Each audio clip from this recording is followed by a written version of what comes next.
This is my 2026 Tesla Model Y Juniper, recently purchased about a month ago, and today we are going to go over an item that came with the car included and do a little unboxing. We're talking about the Tesla Mobile Connector. Yeah, it came with my Juniper. It should come with yours, so if you didn't get it, you might want to check with your local service center, because on the website it says it comes with this. So we're going to unbox this. It's still factory sealed. We're going to see what it includes and what kind of stats you can expect by charging with this. Can you charge exclusively with this instead of getting the more expensive wall connector? We're going to answer it all right here. All right, I got everything set up in the trunk, so let's take a walk back and take a look and unbox this thing. The reason I want to do an unboxing of this one is because it is the next generation Tesla Mobile Connector. So I want to see what's inside this thing, what's included. I haven't had a chance to even open this. As you'll see, it'll be factory sealed. This is the previous generation I brought with me, so we can kind of compare after I get this thing open. So let's do that.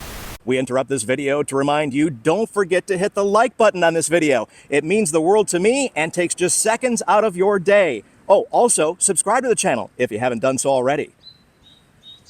All right, here we go. As you can see, still factory sealed with the Tesla tape on it. So we're going to go ahead and pop this open this up for the very first time since purchasing the vehicle. And of course, I brought my handy dandy box opener. This is a very handy thing to have, especially with all the Amazon packages these days. So let's get this thing undone. Easier said than done. A little bit there. All right, it's ready to go.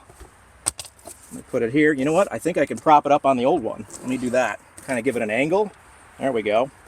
All right, here we go. First time unboxing it.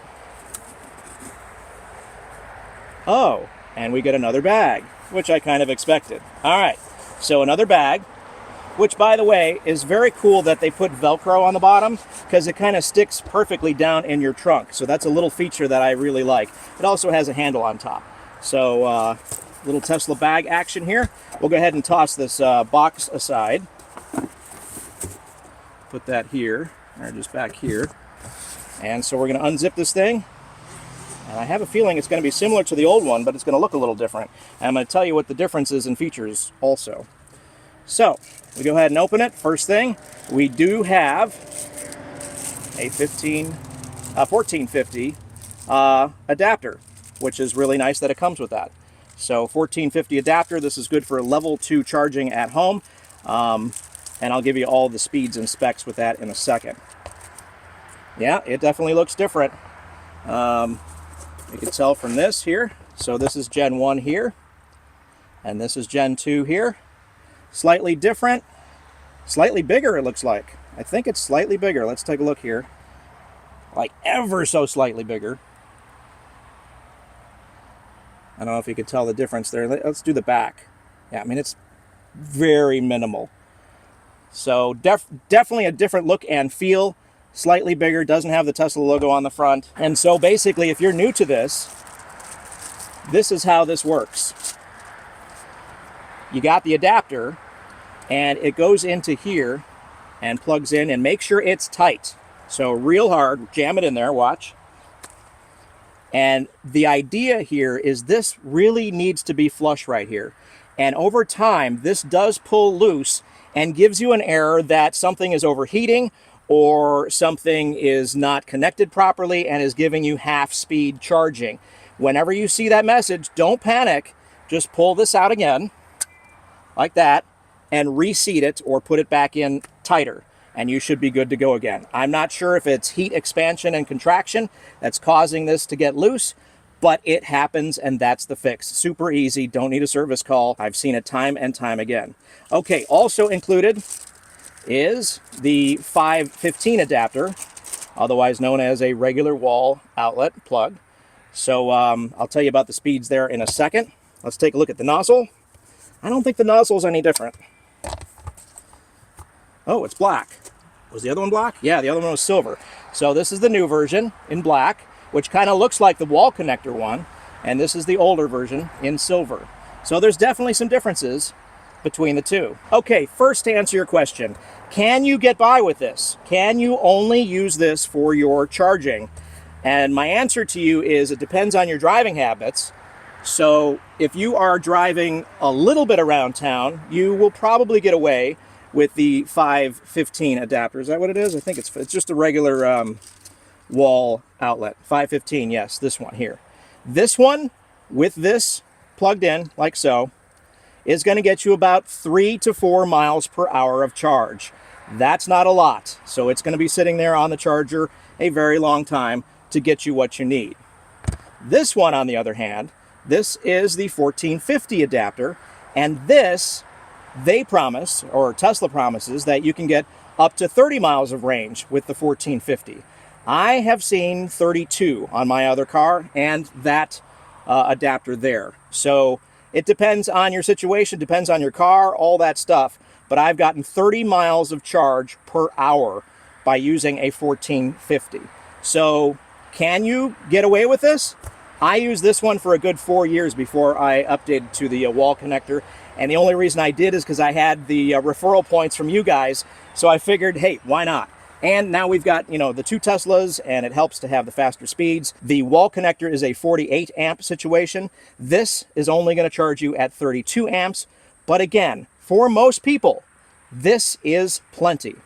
A few other stats to let you know about. This is a 20-foot cable, so make sure that your charging port on the driver's side rear is within distance of the plug that you are using in your garage or your situation. So 20-foot cable.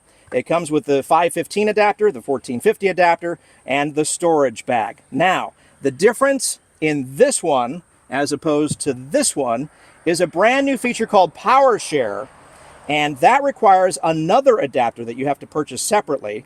And right now, Power Share is only available for Cybertruck, and it really only allows you to power electronic devices, but that's the only difference in terms of functionality that comes with the new mobile connector. Other than that, that's what we're looking at. So 3 to 4 miles per hour of charge, 30 to 32 miles per hour of charge with this one, depending on your model Tesla. So it comes with the main 2 adapters that you want. Now, Tesla does have on their website another 4 or 5 of these adapters, depending on the outlet that you might have.